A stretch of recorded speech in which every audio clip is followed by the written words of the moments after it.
look at this.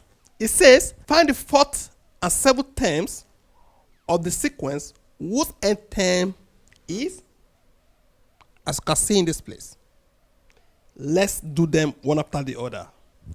That is this and this from here. For A, the formula is Tn equal to this. So T4, it means whenever we see n, we should put 4. This is 16 minus 4, which is 12. Okay? For the seventh one is 771, which is 7 multiplied by 6. That is 42. Okay? Now, let's go for the B. For B, the n term is n plus 1 over n minus 1. Okay? For the fourth position, that is 4 plus 1 over 4 minus 1. That is 5 over 3, which is 1 whole number 2 over 3. For the seventh position, you agree with me, is 7 plus 1 over 7 minus 1, which is 8 over 6. 2 here is 4, 2 here is 3. That is 1 over 1 over 3 for the seventh position. Okay, so we have this and this.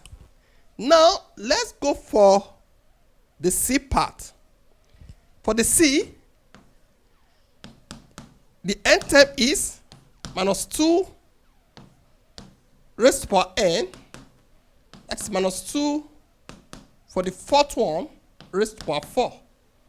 Now, because this is even, this minus will be plus, okay? So it means plus 2 raised to power 4 is what? 16.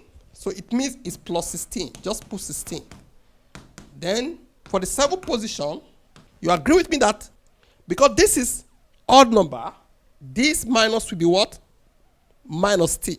That is, the final result will still be negative. So what is 2 raised to power 7? That is 128. Okay? Finally, we have this d that says the n term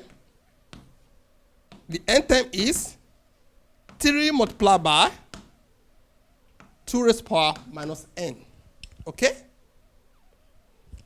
For the fourth position, is 3 multiplied by 2 raised to power minus 4, which is 3 multiplied by 1 over 2 raised to power 4.